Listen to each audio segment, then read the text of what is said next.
பிதா, குமாரன், பரிசுத்தாவின் பேராலே ஆமென். கிறிஸ்துவுக்குள் மிக பிரியமானவர்களே, மாயையை பெருக பண்ணுகிற அநேக விஷயங்கள் உண்டாயிருக்கிறபடியால் அதனால் மனுஷனுக்கு பிரயோஜனம் என்ன? பிரசங்கி அதிகாரம் 6வது அதிகாரத்திலே 11வது வசனம் அழகாக குறிப்பிடப்பட்டிருக்கிறது. ஆம், கிறிஸ்துவுக்குள் மிக பிரியமானவர்களே, மாயான உலகம், இந்த உலகம், அதுலயும் மாயான விஷயங்கள் உண்டாக்கப்பட்டிருக்கிறது. அதான் முக்கியமான விஷயம். இன்னும் வீழ்ந்து போகக்கூடிய அநேக மாயமான காரியங்கள் உலாவிக் கொண்டிருக்கின்றன, உண்டாக்கப்பட்டிருக்கின்றன. அதுல நாம் கவனமாக இருக்க நாம் அழைக்கப்படுகிறோம். 31ஆம் தேதி இந்த மாசத்தினுடைய கடைசி நாள், அதுலயும் விசேஷமான நாள். மார்ட்டின் லூத்தர் அவர்கள் தவறான உபதேசங்களை, மாயமான காரியங்களை எதிர்த்து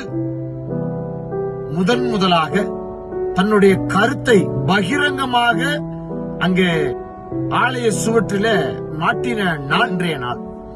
பாவம் நீ எவ்வளவு நாள் செஞ்சுக்கலாம், அதுக்கு ஒரு ரூபாயை கொடுத்து ஒரு சீட்டு வாங்கிட்டேன்னு வச்சுக்கோங்களேன். நான் ஒரு மிகப்பெரிய ஒரு பாவம் செய்யறேன், எக்ஸாம்பிளுக்கு ஒரு கொலை செஞ்சுட்டேங்க நானு. அப்ப இந்த கொலை எனக்கு மன்னிக்கப்படணும். அப்ப நான் என்ன செய்யணும்?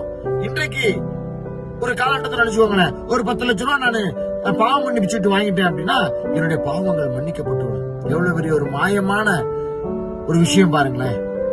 இதற்கு அந்த நாட்களிலே எல்லாரும் நம்பிக்கிட்டு இருந்தாங்க.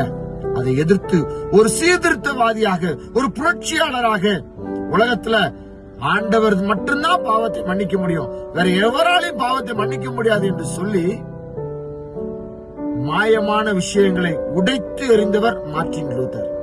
நம்மளும் இந்த உலகத்துல எண்ணற்ற மாயமான வாழ்க்கையை நாம் நம்பிக்கொண்டிருக்கிறோம். இன்னைக்கும் இந்த காரியத்தை செஞ்சிருந்தா இதுல எனக்கு ஒரு ராசி வந்துடாதா, இதுல ஒரு காரியத்தை செஞ்சிருந்தா இதனால எனக்கு ஒரு மிகப்பெரிய ஒரு வாழ்வு வந்துடாதா என்று சொல்லி பொருட்களை நம்பி, புரட்டு வார்த்தைகளை நம்பி, மாய்மாலங்களை நம்பி, மாய்மாலமான விஷயங்களை நம்பி நாம் வாழ்ந்து கொண்டிருக்கிறோம். சிந்திக்க அழைக்கப்படும் பிரியமானவர்களே, மாய்மால விஷயங்களை நீங்க நம்பாதீங்க.